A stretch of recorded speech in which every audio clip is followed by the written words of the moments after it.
Welcome everyone. Once upon a time, in the ancient Roman city of Bosra, a magnificent mosaic adorned the walls of a grand merchant's mansion. These exquisite artwork depicted a scene from the distant past, where a skilled merchant led a caravan of camels through the scorching desert sands.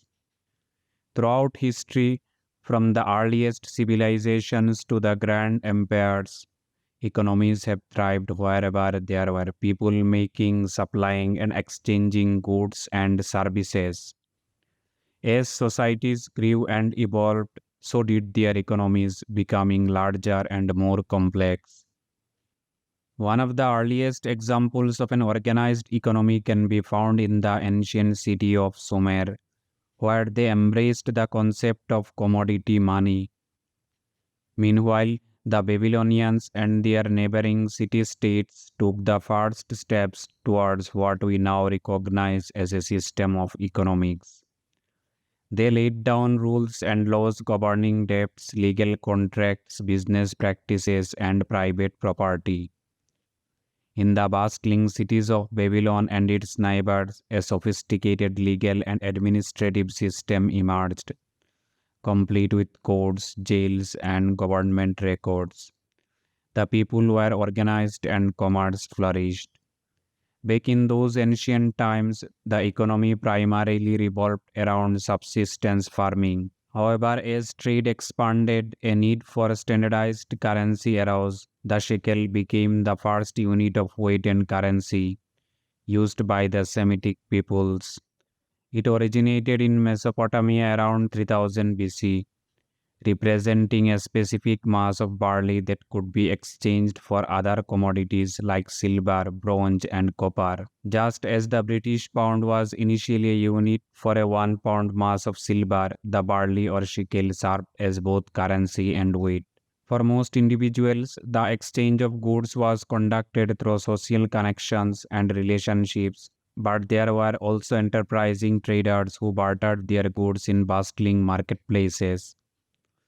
In the land of ancient Greece, the very term economy we use today found its origins. In this society, many people were born slaves under the dominion of freeholders, shaping the economic discussions driven by the scarcity of resources.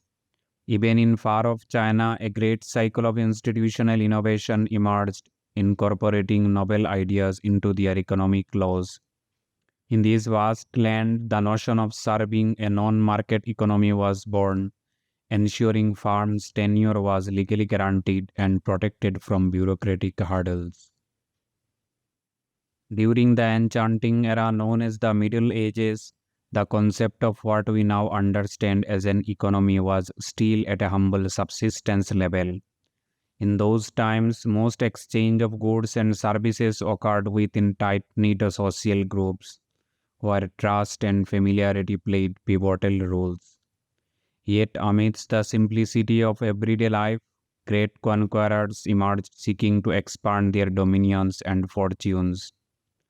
These enterprising souls raised what they called venture capital from the Italian term ventura, meaning risk. This capital was invested in daring expeditions to far off lands with the hope of discovering new treasures and riches from the New World. Marco Polo, Christopher Columbus, and Vasco da Gama were among the intrepid explorers whose discoveries would usher a new era of a global economy. Trading establishments sprouted up, becoming the first enterprises of their time. The year 1513 marked a significant milestone with the establishment of the first stock exchange in the vibrant city of Antwerp. Back then, the term economy primarily revolved around trade and commerce.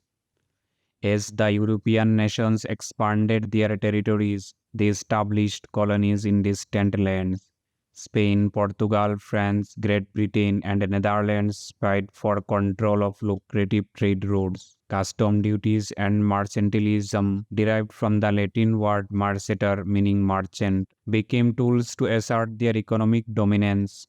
This was an early attempt to find a balance between private wealth and the public interest. The secularization movement in Europe brought about profound changes. States seized immense properties owned by the church, channeling them towards the development of towns and cities. The influence of the nobility began to wane, and a new class of administrators emerged. These were the first secretaries of state for economy, tasked with managing the economic affairs of the growing nations. Bankers like Amschel Mayor Rothschild took a center stage, financing ambitious national projects, including wars and infrastructure development. The economy from that point on took on a new dimension. It became the national economy, a subject that encompassed the economic activities of the citizens within a state. And so during the Middle Ages, a vibrant tapestry of trade, exploration, and economic advancement unfolded, laying the groundwork for the modern economic landscape we know today. The echoes of those times reverberated through history, reminding us for the resilience and ingenuity of humanity in forging the path towards prosperity. As the 18th century dawned, a great transformation began to sweep across the world, a period that would forever change the course of human history. It was called the Industrial Revolution, a time of profound shifts in agriculture, manufacturing, mining, and transport. The spark ignited in the United Kingdom and soon spread its fairy influence to Europe, North America, and beyond, leaving no corner untouched by its blazing progress. Amidst this era of radical change, a Scottish thinker named Adam Smith emerged as a beacon of economic thought. Inspired by the ideas of physiocracy, a reaction against the prevailing mercantilist doctrines, Smith laid the foundation for modern economics. He introduced the concept of national economy and its underlying principles. According to Smith, products found their national price through the forces of competition, supply, and demand, while the division of labor propelled efficiency. Smith's groundbreaking work proposed that the fundamental driving force behind free trade was human self interest. This notion, known as the self interest hypothesis, would become the bedrock of economic anthropology, forever shaping the way we perceive economic motivations. In the footsteps of Smith, another influential economist, Thomas Malthus, delved into the matter of overpopulation. He expanded the concept of supply and demand to address the challenges posed by burgeoning populations, sparking debates that continue to resonate to this day. With the gears of industrialization in motion, world capitalism began to replace old system of mercantilism, embracing the principles of free markets and open trade. This shift paved the way for unprecedented economic growth, and the era we now call the Industrial Revolution took shape. Mass production became the order of the day, fueled by innovative methods of production and efficient division of labor. From textile to steam engines, from coal mines to factories, the world witnessed an explosion of ingenuity as human ingenuity reached its zenith. Every aspect of daily life felt the impact of this revolution. New machines and technologies transformed traditional crafts, and people flocked to bustling cities in search of opportunity. The landscape of society altered, and the wheels of progress seemed unstoppable. The Industrial Revolution, with its fiery furnace of change, illuminated the path towards a new age of human endeavor.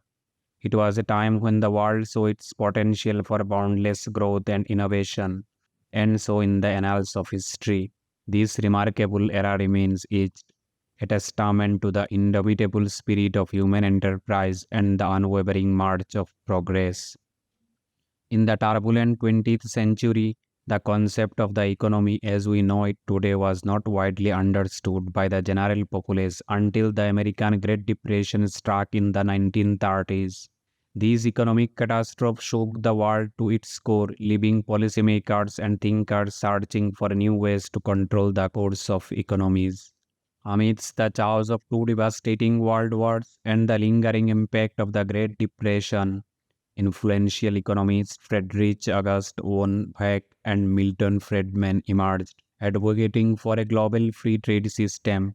They would later be regarded as the founding figures of what came to be known as neoliberalism. However, a different perspective held sway, championed by the renowned economist John Maynard Keynes. Keynes argued for a stronger role of the state in controlling markets to address economic problems and stimulate growth. This economic theory became known as Keynesianism in his honor, and it shaped the policies of many nations in the post war era. In the late 1950s, a new form of economy began to emerge in America and Europe, often referred to as the mass consumption economy. This period of economic growth was labeled as economic miracle. The notion of an affluent society was introduced by economist John Kenneth Galbraith in his influential book The Affluent Society. Many countries adopted an economic system known as the social market economy, which aimed to balance free market principles with social policies. These systems sought to ensure economic prosperity while also addressing social concerns and maintaining a fair distribution of resources. And so the 20th century was marked by a series of economic shifts from the struggles of the Great Depression and World War to the rise of Keynesianism and the birth of neoliberal ideas. The world witnessed the dawn of mass consumption economies and the pursuit of affluence, all the while searching for the delicate balance between market forces and the role of the state in shaping the destinies of nations.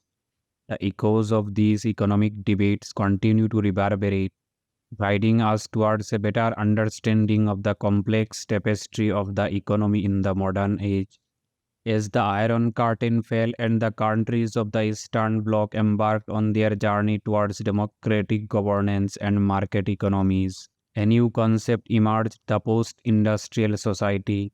This notion marked a shift in emphasis from traditional industrialization to the growing importance of the service sector. The term post-industrial society had its roots in different sources. Some credited social philosopher Ibn Illich's book Tools for Conviviality, while others pointed to Daniel Bell's influential work The Coming of Post-Industrial Society, published in 1973. Regardless of its origins, the concept gained prominence as it highlighted the changing landscape of economies and societies. During this time, the spread of the internet as a mass media and communication medium revolutionized how people interacted and conducted business. The rise of e-commerce and electronic businesses propelled the idea of an information economy where data and knowledge played an essential role in economic activities.